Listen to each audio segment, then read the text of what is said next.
সৌম্য সরকারের জন্য কষ্ট হচ্ছে। শেষ মুহূর্তে চরম উত্তেজনায়, চরম নাটকীয়তায় সৌম্য সরকারের রানে ফেরার দিনে কেমন করে হারল নোয়াখালী এক্সপ্রেস।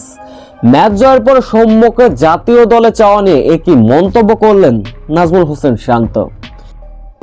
নিজের পারিবারিক কারণে সৌম্য সরকার বিপিএল এর মাঝপথেই দলে অন্তর্ভুক্ত হলেন, না হলে অনেক আগে থেকেই বিপিএল খেলতে পারতেন সৌম্য সরকার।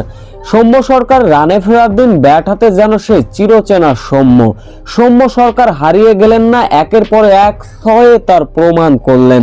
দ্রুত এদিন 50 তুলে নিয়েছিলেন সৌম্য সরকার অবশ্য 43 বলে 59 রানের ইনিংসে ভর করে রাজশাহীকে 152 রানের লক্ষ্যমাত্রা ছুড়ে দিয়েছিল নোয়াখালী এক্সপ্রেস। এই লক্ষ্য তাড়া করতে নেমে অবশ্য বিপিএল এর প্রথম ম্যাচ খেলতে নেমেছিলেন ওয়াসিম। তিনি অবশ্য দুর্দান্ত ইনিংস খেললেন।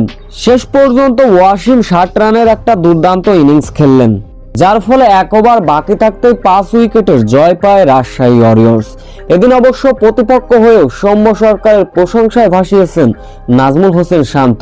তিনি বলেন, দীর্ঘদিন পরে সৌম্যের ব্যাট থেকে এমন রান করা দেখে সত্যিই অনেক ভালো লাগছে। সৌম্য সরকার যদি এই ধারাবাহিক